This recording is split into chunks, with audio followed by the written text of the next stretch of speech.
नमस्कार, न्याय टीवी में आप सभी दर्शकों का स्वागत है। कोर्ट राउंडअप की खबरें अब विस्तार से।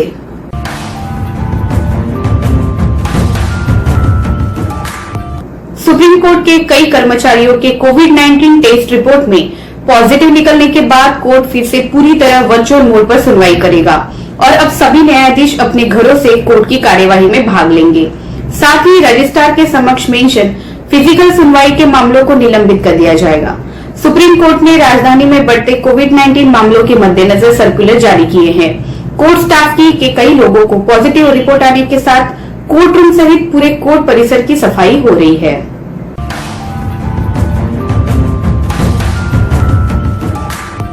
दिल्ली हाईकोर्ट के 3 न्यायाधीश कोरोना वायरस कोविड-19 के लिए किए गए टेस्ट में पॉजिटिव पाए गए हैं।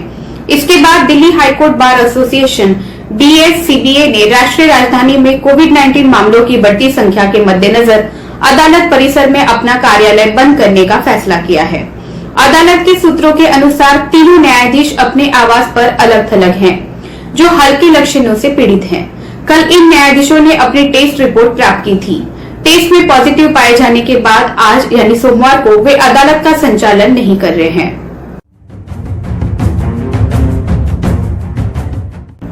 दिल्ली हाईकोर्ट बार एसोसिएशन के सदस्यों और अन्य लोगों ने सुनवाई के हाइब्रिड मोड के साथ विभिन्न मुद्दों का हवाला देते हुए दिल्ली हाईकोर्ट में 15 मार्च से पूर्ण फिजिकल सुनवाई फिर से शुरू कर दी थी, जिसमें फिजिकल रूप से अदालतों के गैर कामकाज के लिए बार के कई जूनियर अधिवक्ता भी शामिल थे। इस मुद्दे पर दलीलें सुनने के बाद अदालत ने 9 मार्च को सुनवाई के वर्चुअल मोड के लिए केवल असाधारण मामलों में उपलब्ध होने का आदेश दिया था, न कि सामान्य नियम के रूप में। न्यायालय ने यह भी आदेश दिया था कि दिल्ली NCR में फिजिकल गैर अनुपलब्धता को एक असाधारण परिस्थिति नहीं बनने दिया जाएगा, जब तक कि न्यायाधीश अन्यथा संतुष्ट न हो। एक सवाल जो केस के आधार पर तय किया जाना है। ये आदेश सुप्रीम कोर्ट द्वारा उलट दिया गया था, जिसमें कहा गया था कि हाइब्रिड सुनवाई के लिए आवेदन अधिक तय किए जाने हैं।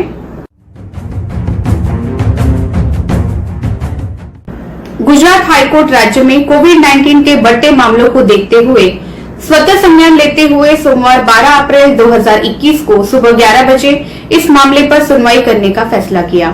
मुख्य न्यायाधीश विक्रम नाथ और न्यायमूर्ति भार्गव डी करिया की खंडपीठ ने वरिष्ठतम राज्य कानून अधिकारियों, महाधिवक्ता और सरकारी याचिकाकर्ता के साथ विमर्श किया, जिसमें राज्य में कोविड-19 मामलों के निराकरण के बारे में चिंता व्यक्त की गई, जिसे मीडिया में भी व्यापक रूप से रिपोर्ट किया गया।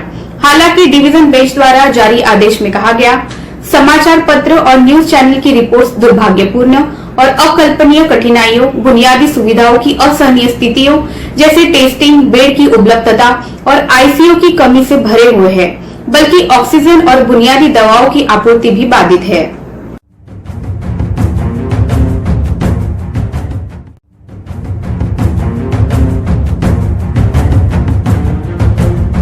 इलाहाबाद उच्च न्यायालय ने ये रेखांकित करते हुए कि अतिरिक्त कर्तव्यों का पालन करना वो कारण नहीं है जिसके लिए एक शिक्षक नियुक्त किया गया है।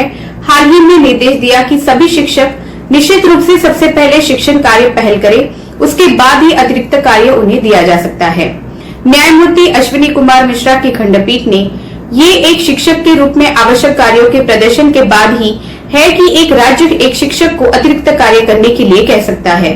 किसी भी परिस्थिति में अतिरिक्त कार्य का प्रदर्शन संबंधित शिक्षक, हेडमास्टर द्वारा शिक्षण कार्य की लागत पर नहीं हो सकता है।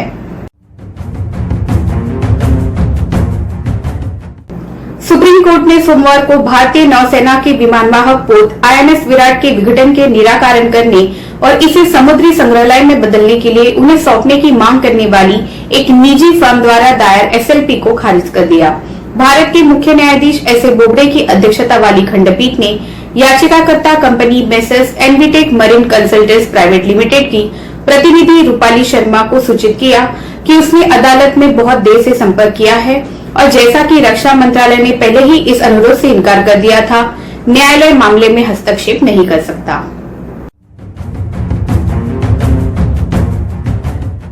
सुप्रीम कोर्ट ने सोमवार को एक फ्रांसीसी समाचार पोर्टल में हालिया प्रकाशित रिपोर्टों के संदर्भ में इस डील की जांच करने की मांग करने वाली जनहित याचिका पर 2 सप्ताह के बाद सुनवाई करने पर सहमति जताई। याचिका दायर करने वाले वकील मनोहर लाल शर्मा ने भारत के मुख्य न्यायाधीश S.A. बोबडे के समक्ष मामले का उल्लेख किया। इस मामले के बारे में उल्लेख करते हुए शर्मा ने कहा कि वो 23 अप्रैल को सीजेआई बोबड़े की सेवानिवृत्ति से पहले उनके द्वारा दायर एक नई याचिका की सूची के लिए अनुरोध कर रहे हैं।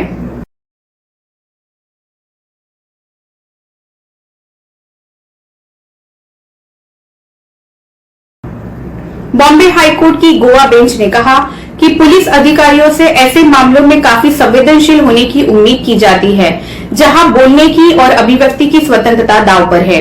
दरअसल कोर्ट ने रॉक लाइव प्रदर्शन करने वाला बैंड दस्तान लाइव के सदस्यों द्वारा ओम शब्द का उपयोग करने और इसे उल्लू का पट्टा जैसे वाक्यांशों के साथ जोड़ने और कथित तौर पर हिंदुओं की धार्मिक भावनाओं को ठेस पहुंचाने के खिलाफ गोवा पुलिस द्वारा भारतीय दंड संहिता आईपीसी की धारा 295A के तहत दर्ज एफआईआर को खारिज करते हुए ये टिप्पणी की।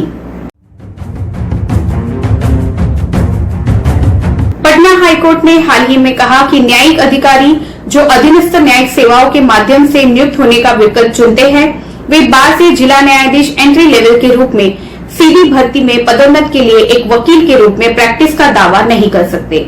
न्यायमूर्ति शिवाजी पांडे और न्यायमूर्ति पार्थ सारथी की खंडपीठ ने कहा कि बाद से सीधी भर्ती परीक्षा में बैठने वाले उम्मीदवार न केवल कट ऑफ डेट के समय बल्कि उसकी नियुक्ति के समय 7 साल के अनुभव के साथ एक वकील रहना होगा।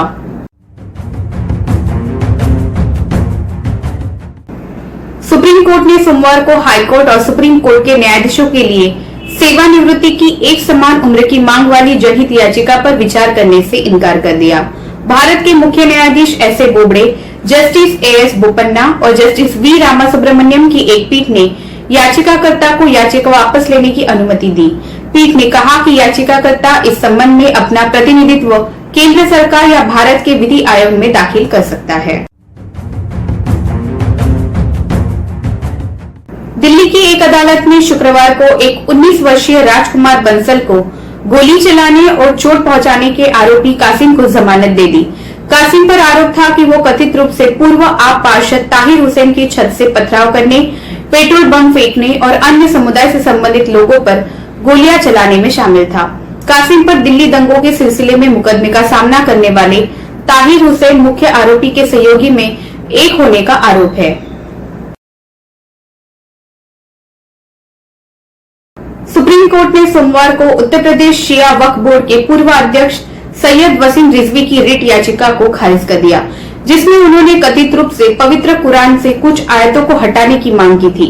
उनका दावा था कि ये आयतें कथित रूप से गैर विश्वासियों के खिलाफ हिंसा का प्रचार कर रही हैं।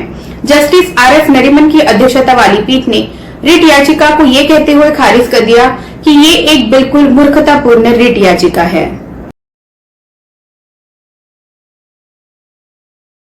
कोर्ट ने याचिका दायर करने के लिए याचिकाकर्ता पर 50,000 रुपए का जुर्माना लगाया।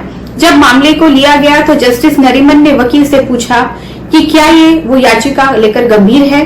रिजवी की ओर से पेश वरिष्ठ अधिवक्ता RK रायजादा ने जवाब दिया कि वो मदरसा शिक्षा के नियमन तक प्रार्थना को सीमित कर रहे हैं। उन्होंने कहा कि कुछ आयतों की शाब्दिक व्याख्या ने गैर विश्वासियों के खिलाफ हिंसा का प्रचार किया है और इसलिए उन्हें पढ़ाने से बच्चों को भरोसा हो सकता है। फिलहाल बस इतना ही। अन्य खबरों के लिए जुड़े रहिए न्याय टीवी के साथ। नमस्कार।